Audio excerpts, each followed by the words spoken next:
States. Mesdames et messieurs, veuillez vous lever pour l'arrivée des représentants officiels. Monsieur Emmanuel Macron, président de la République française, et Monsieur Donald J. Trump, président des États-Unis.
And they're in the right to say whatever the hell they want to.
Please remain standing for the posting of the colors, the playing of the French and U.S. national anthems, and the invocation. Veuillez rester debout pour le lever des couleurs, les hymnes nationaux de la France et des États-Unis et l'invocation.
U.S. Army Europe Command Chaplain, Colonel Timothy Maurer. Mesdames et messieurs, veuillez rester debout pour la prière donnée par l'aumônier militaire en chef des forces armées américaines stationnées en Europe, le colonel Timothy Maurer. Almighty God, Lord of hosts, sacred to us is the memory of our fallen and the sacrifices of our veterans on these waters, shores, fields, and skies. And thus we humbly ask for your holy presence here today in this ceremony. From many nations, their sacrifice, poured out in blood, courage, and even death, to secure liberty for your enslaved children and to smash tyranny, remains our moral touchstone. For so great an act of love, we pray that you will grant them eternal peace and their families lasting comfort. By their courage on D-Day and afterwards, we also pray that you will challenge us to love freedom more than comfort, privilege, or even life itself. And that without thought of cost or reward, we also will recommit ourselves to defend life, liberty, and the pursuit of the common good, no matter the cost. Though we are resolute in our request, O God, we know we cannot achieve this without your divine blessing and guidance. And so lead us as our shepherd, even if it be again through the valley of the shadow of death, towards the green pastures of peaceful freedom. All this we ask, O Father of mercy, in thy holy name. Amen. Amen.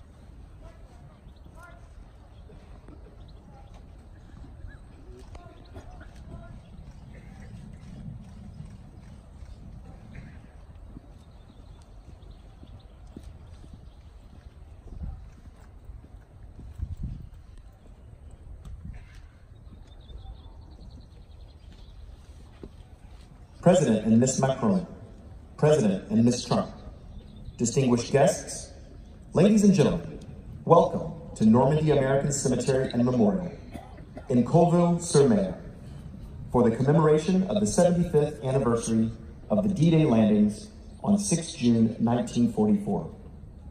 Today we honor and commemorate the 9,388 interred here, the 1,557 names on the wall of the missing, and all of our World War II veterans.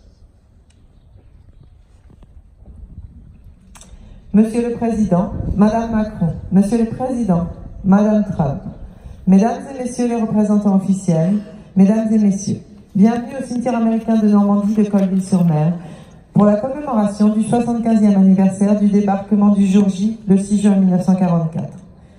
Aujourd'hui, nous rendons hommage aux 9388 soldats qui reposent en ce lieu, aux 1557 disparus honorés sur le mur des disparus, ainsi qu'à tous les combattants de la Deuxième Guerre mondiale.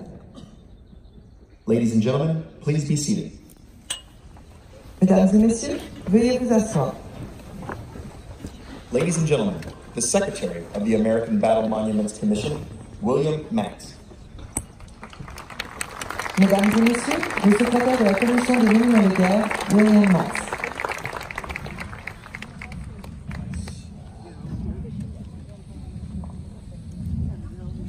Well, good morning, ladies and gentlemen.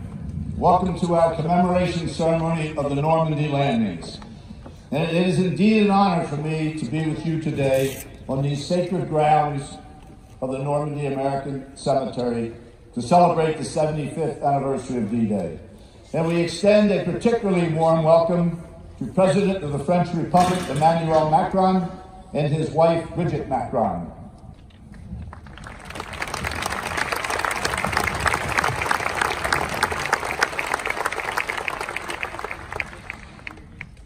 And to our President and Commander-in-Chief, Donald J. Trump, and First Lady, Melania Trump.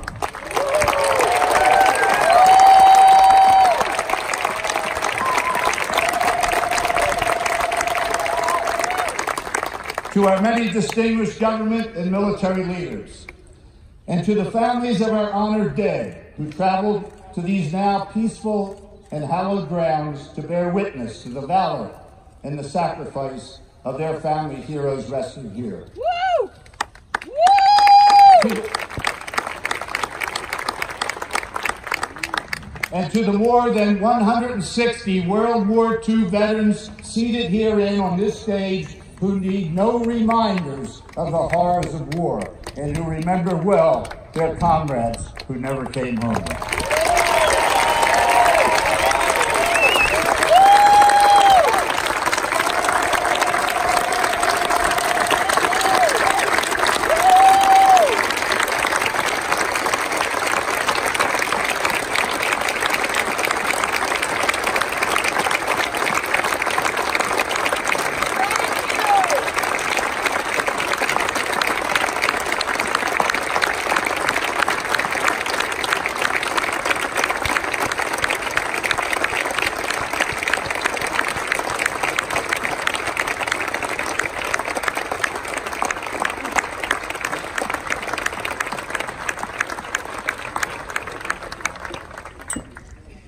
And folks, a very special welcome to the D-Day veterans present today, approximately 35, who 75 years ago on Omaha and Utah beaches and in nearby landing fields took the first treacherous steps towards liberation as a watchful world anxiously awaited word of their fate.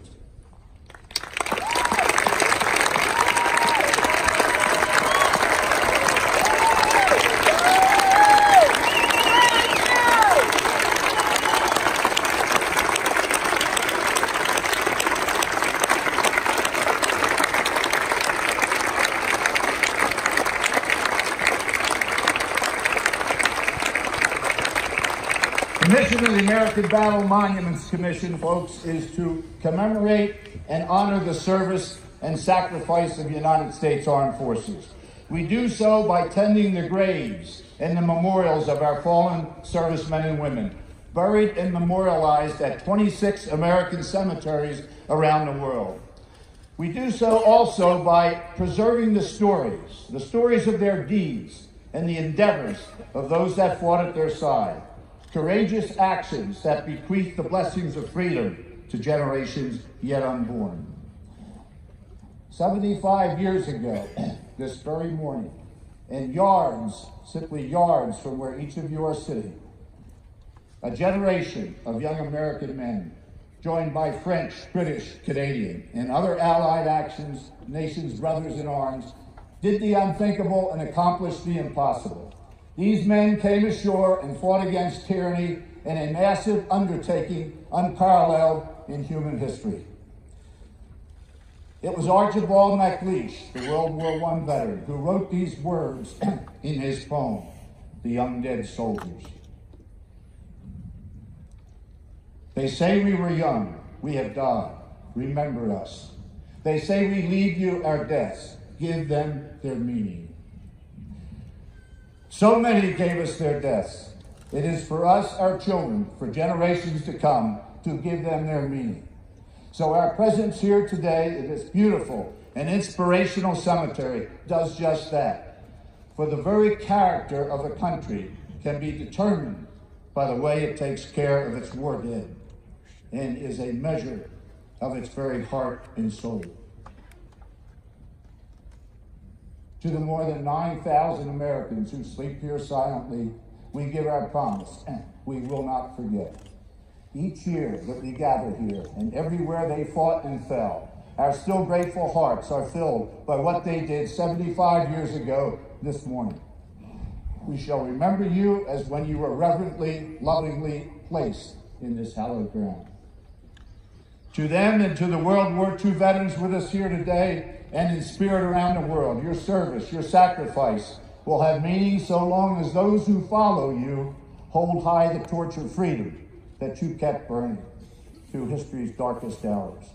Strengthened by their courage, heartened by their valor, borne by their memory, let us continue to stand for the ideals for which they lived and died. And so today I welcome you as we pause for a brief moment to remember and to rededicate our efforts to the promise of our Commission's first chairman, General of the Army's John J. Pershing, that time will not dim the glory of their deeds. Thank you.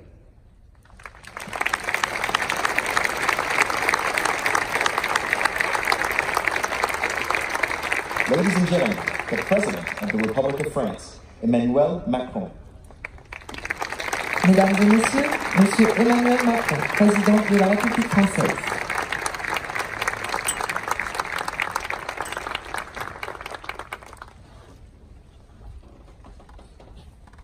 Monsieur le Président des États-Unis d'Amérique, cher Donald Trump, Messieurs les combattants du débarquement, chers vétérans, Mesdames, Messieurs, cette nuit, du 5 au 6 juin 1944, la Manche n'était pas seulement troublée par la brume naissante, par la houle soutenue qui agitait les flots salés.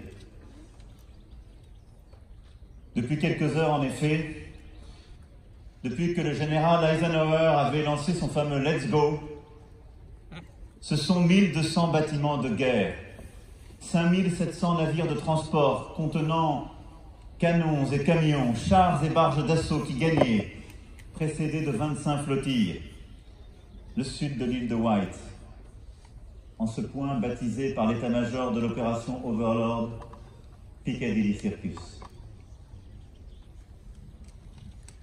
Devant les dizaines de milliers de soldats qui avaient ainsi pris la mer, rien d'autre que l'immensité noire, à peine éclairée par les lueurs des navires et par la pleine lune. Devant ces soldats surtout, l'angoisse de l'inconnu. Quelques heures plus tôt, ils avaient appris l'objectif de leur mission. Mais leur destination, Utah, Omaha, Juneau, Gold et Sword Beach, sonnaient comme autant d'incertitudes. Seuls ceux qui avaient participé quelques mois plus tôt au débarquement de Sicile pressentaient peut-être ce qui les attendait alors, un combat âpre, difficile, à coup sûr sanglant. Ces milliers de soldats, donc, conscrits, engagés volontaires, avaient pour la plupart une vingtaine d'années. Et pourtant, ils semblaient déjà loin, les jours heureux de leur jeunesse. Loin, les plaines vallonnées de Pennsylvanie, du Kentucky ou du New Jersey. Loin, les années d'études où ils apprirent un métier qu'ils n'eurent parfois jamais l'occasion d'exercer.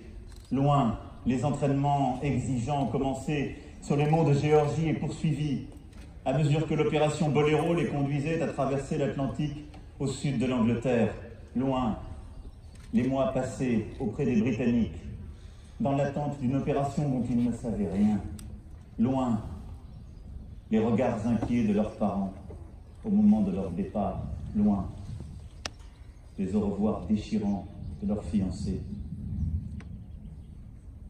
Tant et tant, en quittant les côtes anglaises, leur avait écrit, à la flamme d'une bougie ou d'un briquet, une ultime lettre poignante. À quoi songer durant ces heures, ces jeunes gens glacés par le froid des nuits des mers du Nord? Nul ne le sait. Nul ne pénètre l'épaisseur des consciences. Mais ce qui frappe encore, 75 ans après, c'est le courage inouï, la générosité dont ils firent preuve. Il y eut durant ces heures-là comme une force qui allait et qui portait chacun vers son destin. C'est cette force d'âme qui les conduisit là, à des milliers de kilomètres de chez eux, pour porter secours à des femmes et des hommes qu'ils ne connaissaient pas, pour libérer une terre qu'ils n'avaient pour la plupart jamais foulée, sans autre boussole qu'une cause qu'ils savaient plus importante qu'eux, celle de la liberté, celle de la démocratie. Alors aujourd'hui, la France n'oublie pas.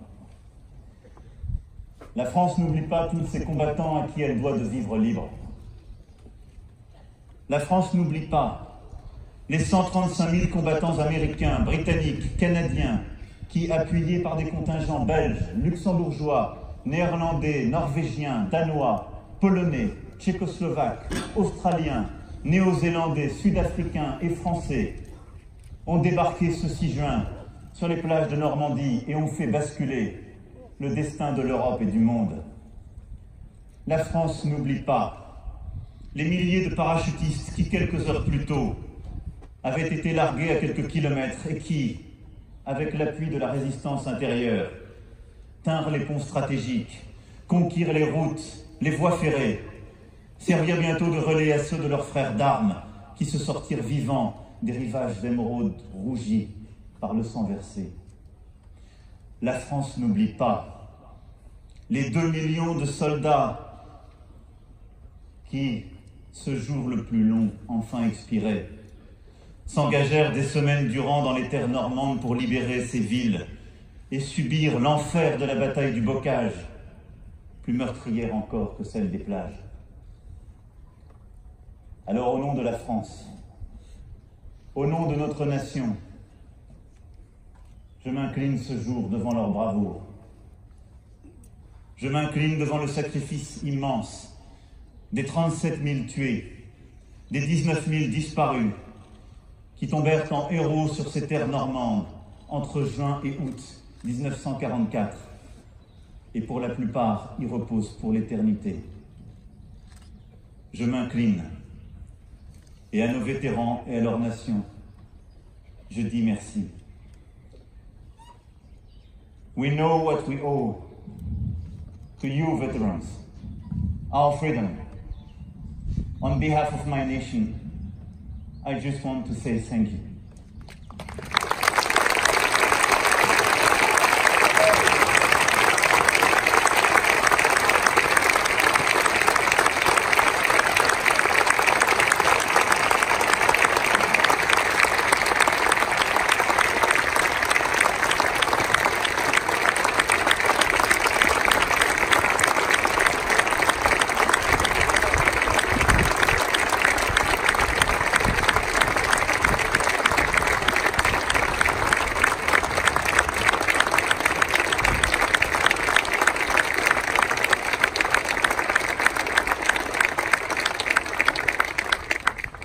Nombre d'entre eux nous font face dans ce cimetière d'égaux morts pour notre liberté.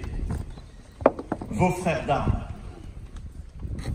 ceux que, cher Vincent Hines, vous avez tenté de sauver, vous qui vous êtes portés volontaires pour faire partie de la seconde vague d'Omaha et qui, ce 6 juin, avait pris tous les risques pour extraire les blessés de la plage alors que l'intensité des tirs allemands était maximale.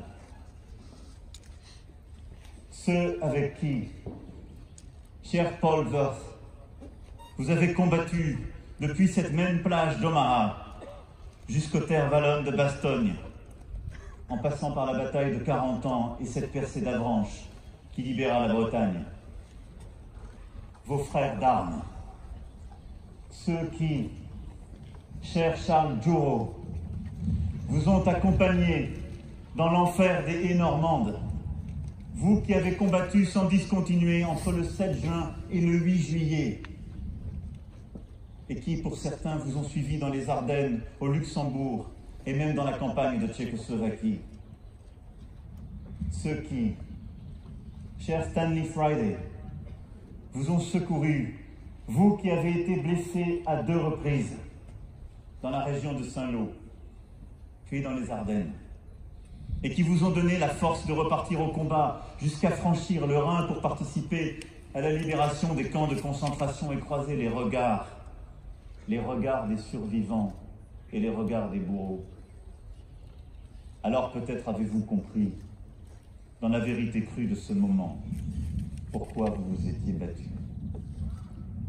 Vos frères d'armes à vous aussi, cher Harold Terrence, vous qui, d'abord opérateur radio, avez choisi en conscience de gagner le sol de France pour mener des opérations militaires en Normandie, à Reims, à Nancy, puis autour du Rhin. Cher Vincent Hines, cher Paul Worth, cher Charles Djourot, cher Stanley Friday, cher Harold Terrence, en reconnaissance de votre engagement infaillible pour que la France recouvre sa liberté, je vous ferai dans quelques instants chevalier dans l'ordre national de la Légion d'honneur.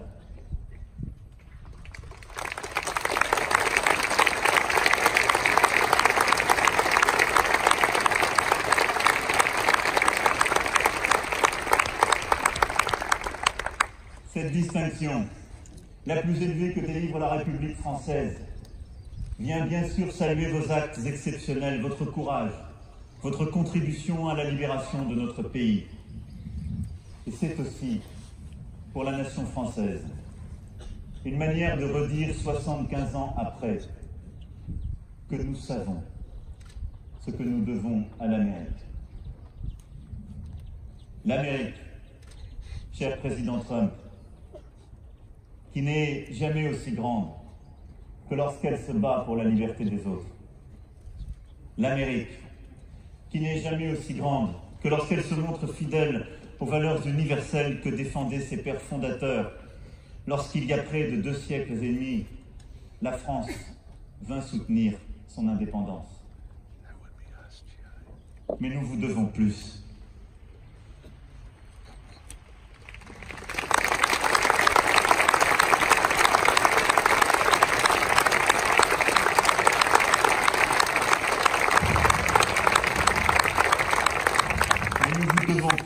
Nous vous devons, messieurs, nous devons à tous ceux qui se sont battus, aux milliers de civils qui sont tombés et que je n'oublie pas, plus que des médailles et plus que des mots. Nous devons nous montrer dignes de l'héritage de paix que nous avons en héritage, notre dette, digne de la promesse de Normandie. Et être digne de la promesse de Normandie, c'est ne jamais oublier que les peuples libres, lorsqu'ils s'unissent, peuvent relever tous les défis. La victoire contre la barbarie aurait été impossible sans l'apport décisif des États-Unis d'Amérique, sans les millions d'hommes et de femmes engagés, sans la mobilisation de l'appareil industriel et de toute la population américaine. Et sur les plages de la Manche, dans le vert bocage normand, comme au plus haut niveau des états-majors, il y eut l'union toujours, des armées alliées. C'est parce que la Royal Air Force prêta main forte à l'infanterie canadienne, parce que la résistance française sut ouvrir en Normandie, en Bretagne et ailleurs la voie à l'armée américaine, C'est parce qu'en des moments décisifs de la bataille intervinrent les marins australiens, néo-zélandais, danois ou norvégiens, les aviateurs néerlandais. Parce que dans l'enlisement de la bataille de la poche, de la falaise, les blindés polonais firent la différence. Que ce pari fou de faire libérer l'Europe du joug nazi par la mer put être tenu. Et donc oui, nous ne devons jamais cesser de faire vivre l'alliance des peuples libres. C'est ce que firent les vainqueurs dès le lendemain de la capitulation allemande et japonaise en créant les Nations Unies. C'est ce que firent les États-Unis en créant l'Organisation du traité de l'Atlantique Nord. C'est ce que firent, quelques années plus tard, les dirigeants de ce continent en faisant advenir l'Union européenne. Cette promesse de Normandie, nous devons en retrouver le sel, saisir à nouveau les raisons de cet engagement, ce qu'on doit à sa patrie, ce qu'on doit à l'alliance des pays qui partagent les mêmes valeurs, celles de la démocratie et de la liberté. La leçon de Colville-sur-Mer, c'est que ces deux raisons sont inséparables.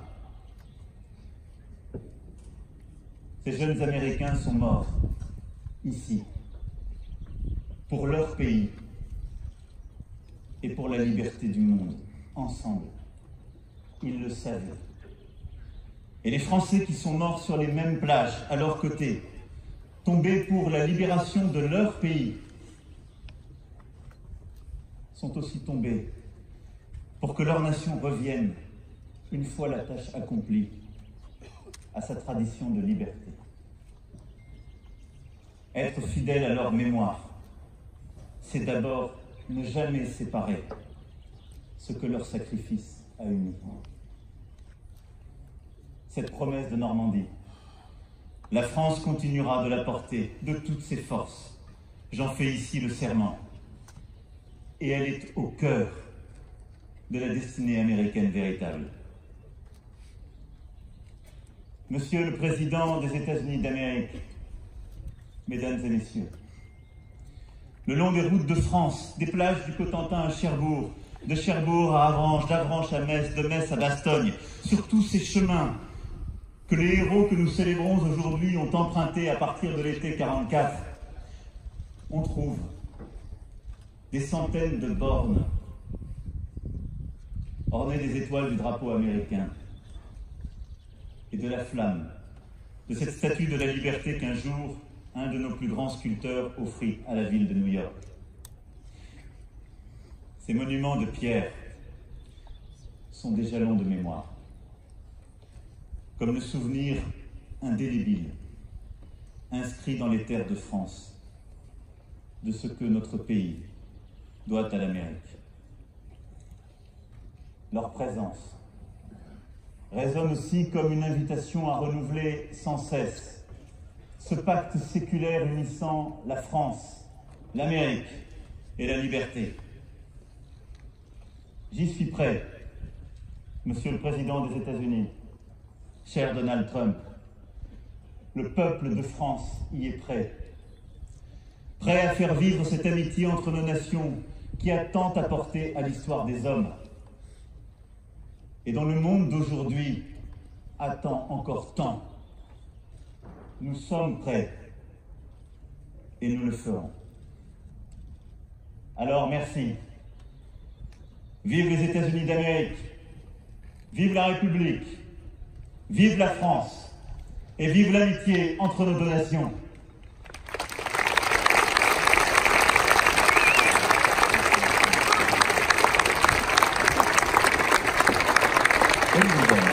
President Marcon will now present the Legion of Honor to 5 of our World War II veterans. Mesdames et Messieurs, le Président de la République Emmanuel Macron va maintenant présenter la Légion d'honneur à 5 vétérans de la Seconde Guerre mondiale.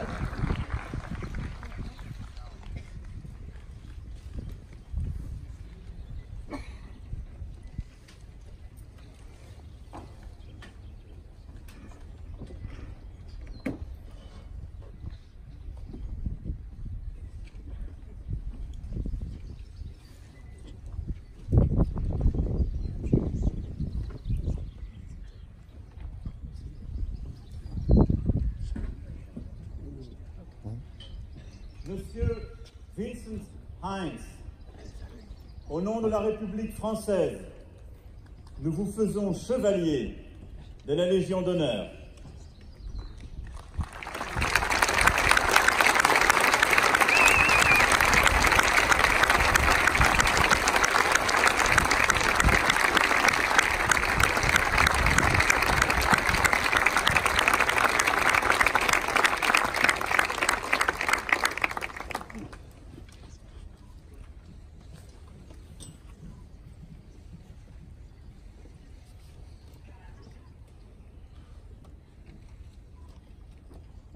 Monsieur Stanley Friday, au nom de la République française,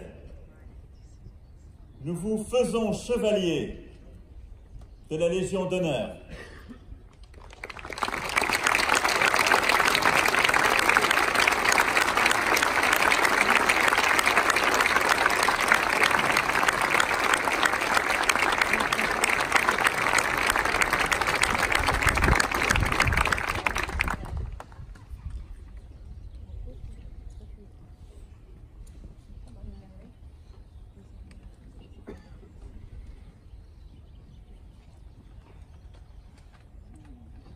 Monsieur Charles Jourot, au nom de la République française, nous vous faisons chevalier de la Légion d'honneur.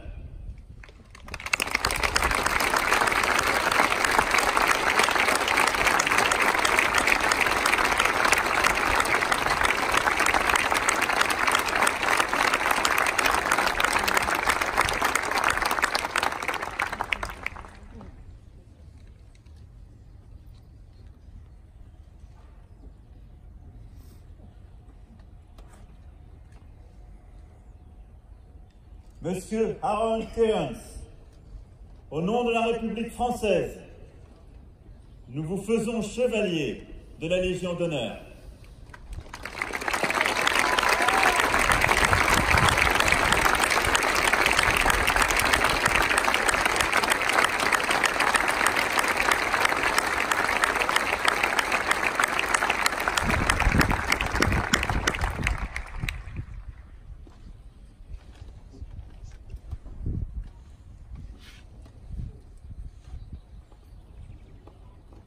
Monsieur Paul Veuf, au nom de la République française, nous vous faisons chevalier de la Légion d'honneur.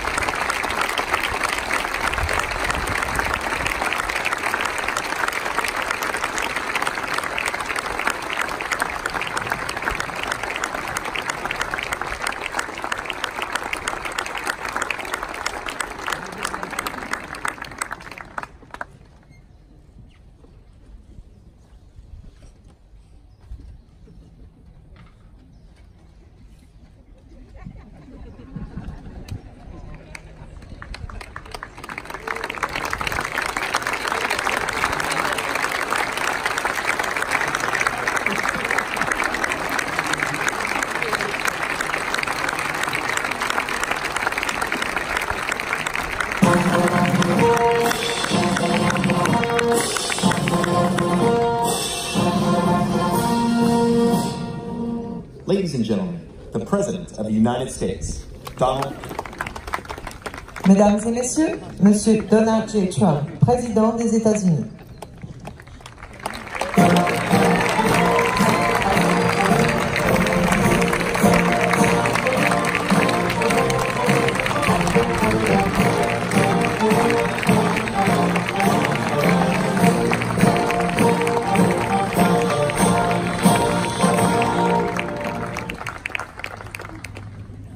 President Macron, Mrs. Macron, and the people of France, to the First Lady of the United States and members of the United States Congress, to distinguished guests, veterans, and my fellow Americans, we are gathered here on freedom's altar, on these shores, on these bluffs, on this day 75 years ago, 10,000 men shed their blood and thousands sacrificed their lives for their brothers, for their countries, and for the survival of liberty. Today we remember those who fell and we honor all who fought right here in Normandy. They won back this ground for civilization to more than 107 veterans of the Second World War who join us today. You are among the very greatest Americans who will ever live. You are the pride of our nation. You are the glory of our republic. And we thank you from the bottom of our hearts.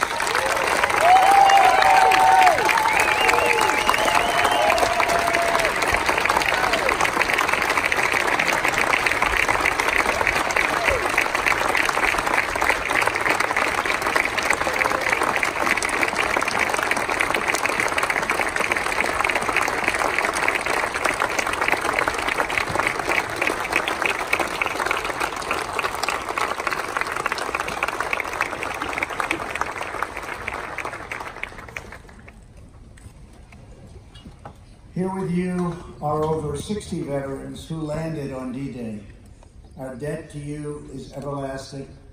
Today we express our undying gratitude.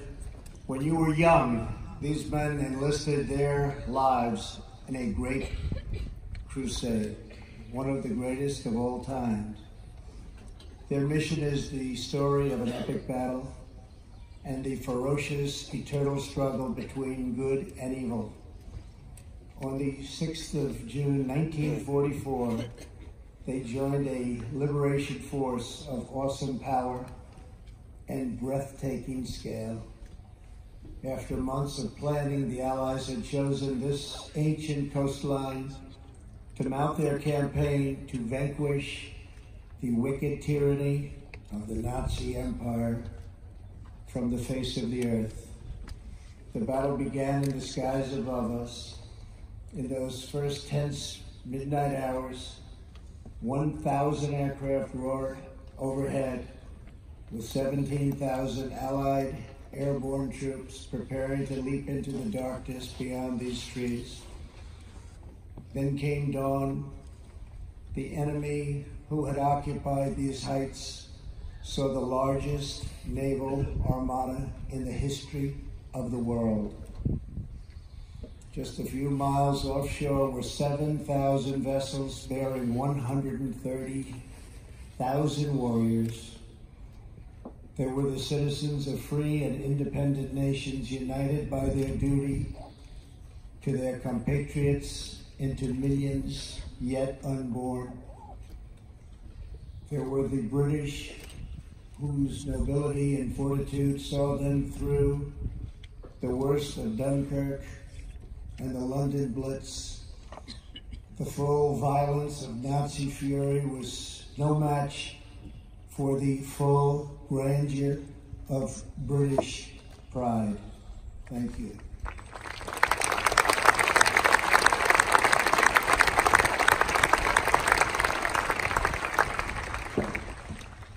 There were the Canadians whose robust sense of honor and loyalty compelled them to take up arms alongside Britain from the very, very beginning. There were the fighting Poles, the tough Norwegians, and the intrepid Aussies.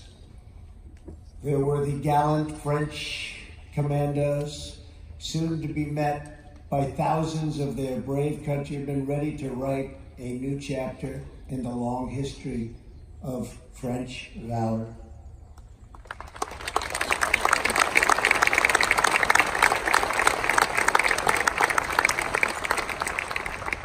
And finally, there were the Americans. They came from the farms of a vast heartland, the streets of glowing cities, and the forges of mighty industrial towns. Before the war, many had never ventured beyond their own community. Now they had come to offer their lives half a world from home. This beach, codenamed Omaha, was defended by the Nazis with monstrous firepower, thousands and thousands of mines and spikes driven into the sand so deeply. It was here that tens of thousands of the Americans came. The GIs who boarded the landing craft that morning knew that they carried on their shoulders not just the pack of a soldier, but the fate of the world. Colonel George Taylor, whose 16th Infantry Regiment would join in the first wave, was asked what would happen if the Germans stopped. Right then and there, cold on the beach, just stopped them. What would happen? This great American replied, "Why, the 18th Infantry is coming in right behind us. The 26th Infantry will come on too. Then there is the 2nd Infantry Division, already afloat, and the 9th Division, and the 2nd Armored, and the 3rd Armored, and all the rest. Maybe the 16th won't make it, but someone will." One of those men in Taylor's 16th Regiment was Army medic Ray Lambert. Ray was only 23, but he had already earned 3 Purple Hearts and 2 Silver Stars fighting in North Africa and Sicily, where he and his brother Bill, no longer with us, served side by side. In the early morning hours, the 2 brothers stood together on the deck of the USS Enrico before boarding 2 separate Higgins landing craft. "If I don't make it," Bill said, "please, please, take care of my family." Ray asked his brother to do the same. Of the 31 men on Ray's landing craft, only Ray and 6 others made it to the beach. There were only a few of them left. They came to the sector right here below us. Easy Red, it was called. Again and again, Ray ran back into the water. He dragged out one man after another. He was shot through the arm. His leg was ripped open by shrapnel. His back was broken. He nearly drowned. He had been on the beach for hours, bleeding and saving lives, when he finally lost consciousness. He woke up the next day on a cot beside another badly wounded soldier. He looked over and saw his brother Bill. They made it, they made it, they made it. At 98 years old, Ray is here with us today with his 4th Purple Heart and his 3rd Silver Star from Omaha. Ray, the free world salute you.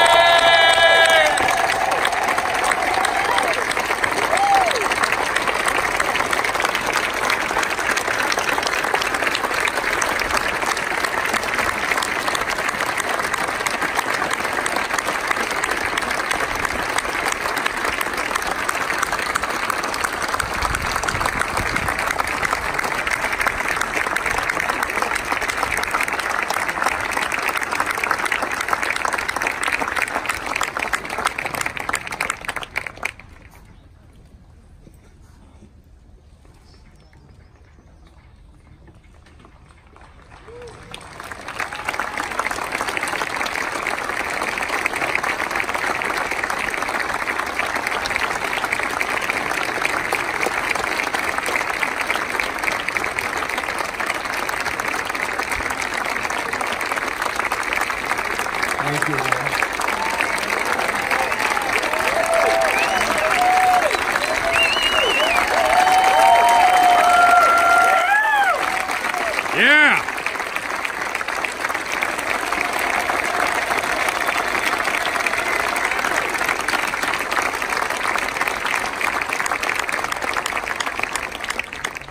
Nearly 2 hours in, unrelenting fire from these bluffs kept the Americans pinned down on the sand, now red with our heroes' blood.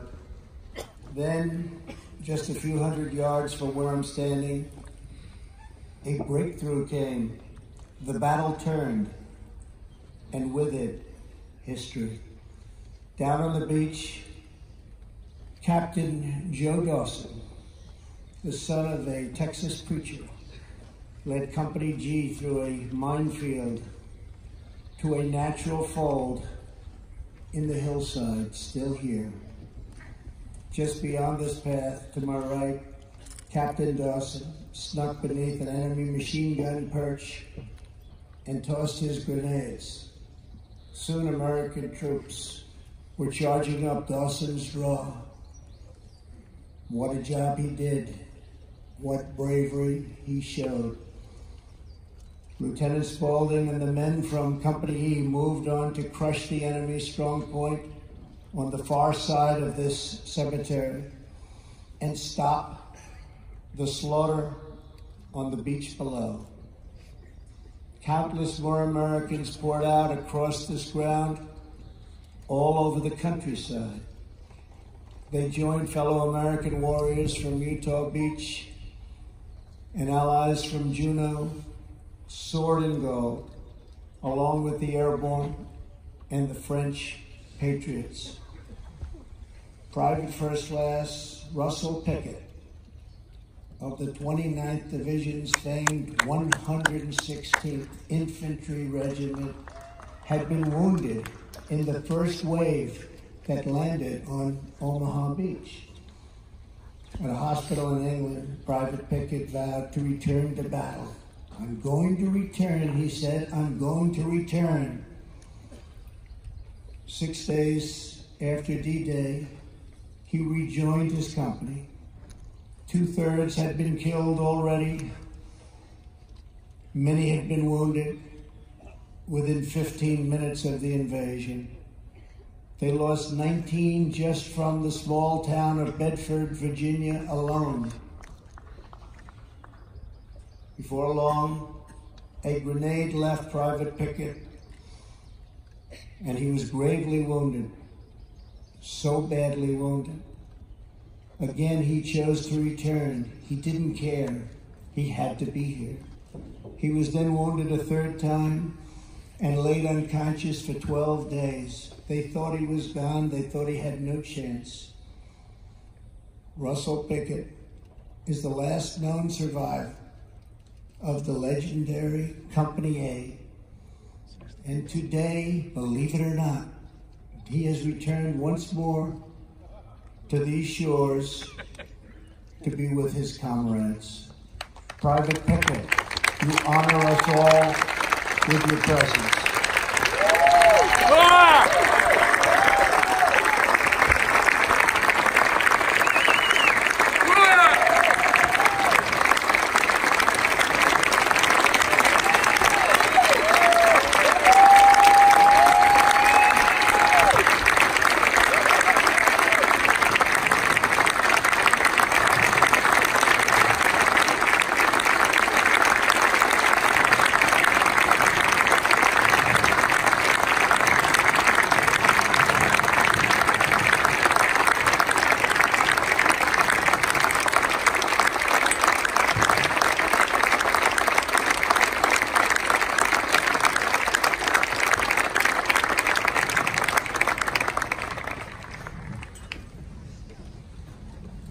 Tough guy.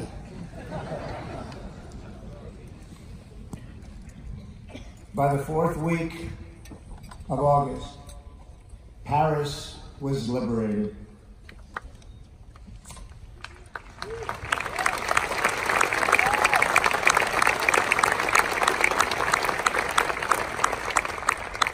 Some who landed here pushed all the way to the center of Germany. Some threw open the gates of Nazi concentration camps to liberate Jews who had suffered the bottomless horrors of the Holocaust. And some warriors fell on other fields of battle, returning to rest on this soil for eternity. before this place was consecrated to history. The land was owned by a French farmer, a member of the French resistance. These were great people. These were strong and tough people. His terrified wife waited out D-Day in a nearby house, holding tight to their little baby girl. The next day, a soldier appeared. "I'm an American," he said. "I'm here to help." The French woman was overcome with emotion and cried. Days later, she laid flowers on fresh American graves. Today, her granddaughter, Stephanie, serves as a guide at this cemetery. This week, Stephanie led 92-year-old Marion Wynn of California to see the grave of her brother Don for the very first time. Marion and Stephanie are both with us today, and we thank you for keeping alive the memories of our precious heroes. Thank you.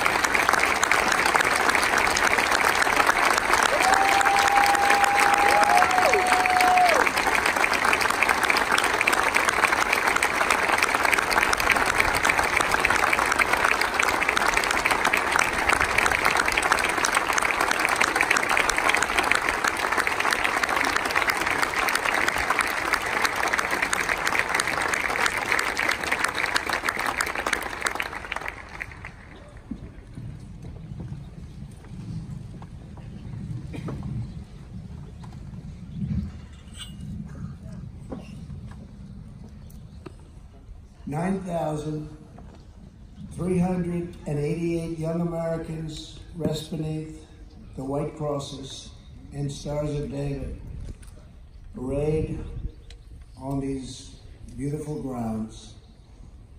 Each one has been adopted by a French family that thinks of him as their own. They come from all over France to look after our boys. They kneel, they cry, they pray, they place flowers, and they never forget. Today, America embraces the French people and thanks you for honoring our beloved dead. Thank you.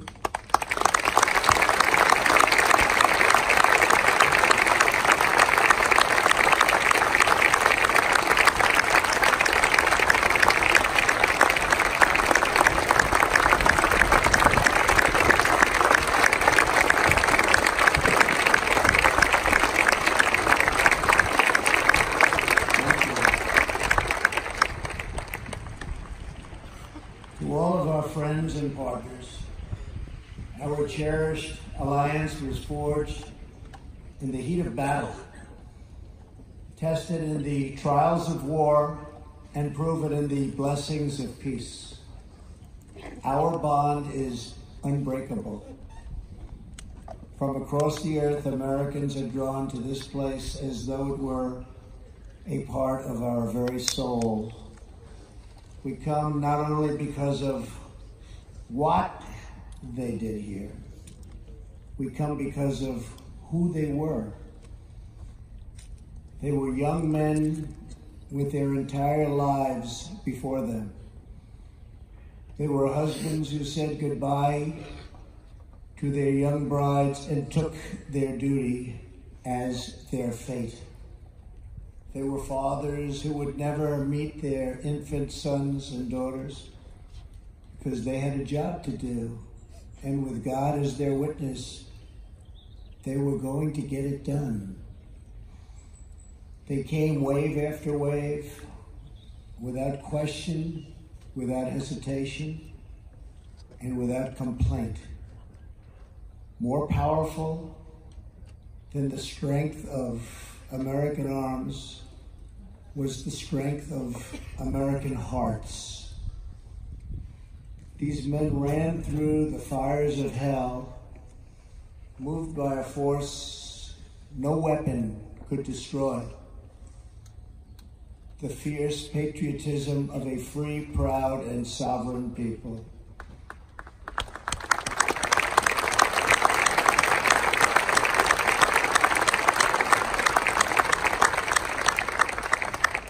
They battled not for control and domination, but for liberty, democracy, and self-rule. They pressed on for love and home and country, the main streets, the schoolyards, the churches, and neighbors, the families and communities that gave us men such as these. They were sustained by the confidence that America can do anything, because we are a noble nation with a virtuous people praying to a righteous God. The exceptional might came from a truly exceptional spirit. The abundance of courage came from an abundance of faith. The great deeds of an army came from the great depths of their love. As they confronted their fate, the Americans of the Alps placed themselves into the palm of God's hand. The men behind me will tell you that they are just the lucky ones. As one of them recently put it, all the heroes are buried here. But we know what these men did. We knew how brave they were. They came here and saved freedom. And then they went home and showed us all what freedom is all about. The American sons and daughters who saw us to victory were no less extraordinary in peace. They built families, they built industries, they built a national culture that inspired the entire world. In the decades that followed, America defeated communism, secured civil rights, revolutionized science, launched a man to the moon, and then kept on pushing to new frontiers. And today, America is stronger than ever before.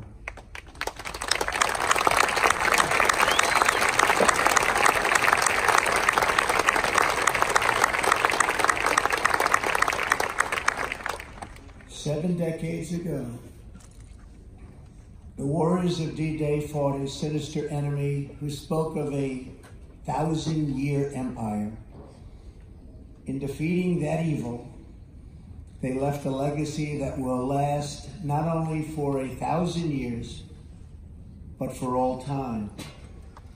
For as long as the soul knows of duty and honor, for as long as freedom keeps its hold on the human heart. To the men who sit behind me, and to the boys who rest in the field before me, your example will never, ever grow old.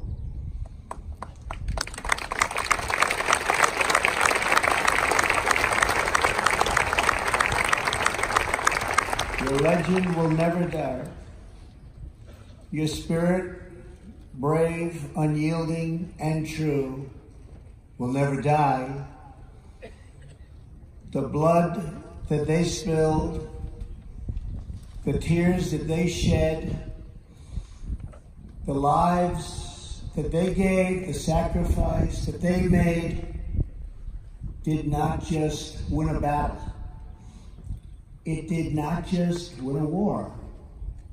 Those who fought here won a future for our nation. They won the survival of our civilization.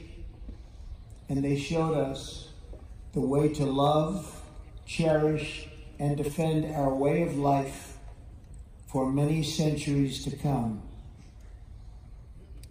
Today, as we stand together upon this sacred earth, we pledge that our nation will forever be strong and united. We will forever be together. Our people will forever be bold. Our hearts will forever be loyal. And our children and their children will forever and always be free. May God bless our great veterans. May God bless our allies. May God bless the heroes of D-Day. And may God bless America. Thank you. Thank you very much.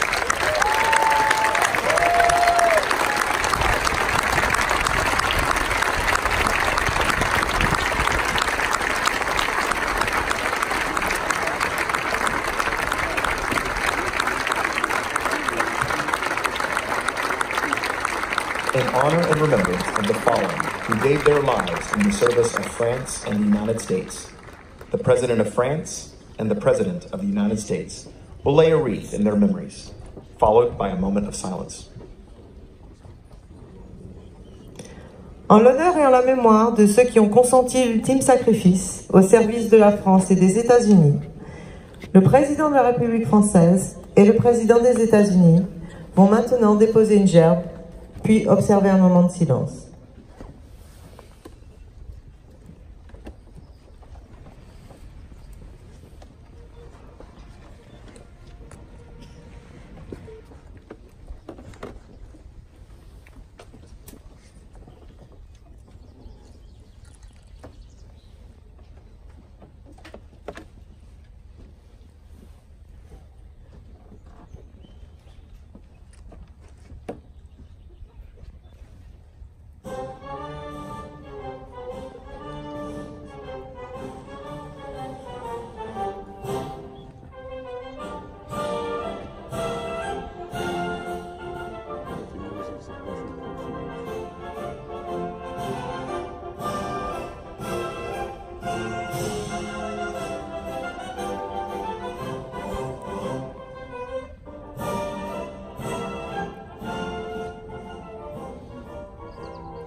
as Presidents Macron and President Trump greet the World War II veterans.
please rise and remain standing as we salute those whose final resting place is this hallowed ground. Veuillez vous lever et rester debout alors que l'on salue ceux dont la dernière demeure est cette terre sacrée.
Please be seated while the official party moves to the orientation map at the overlook.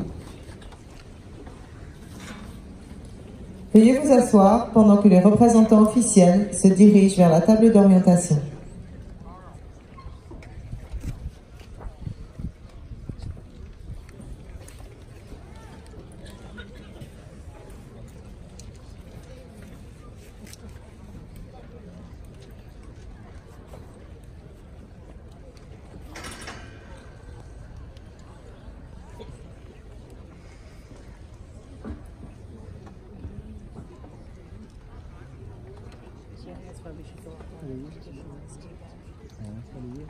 Non, juste tu descends, elle est juste dans l'allée, tu descends, et tu es sur la mer.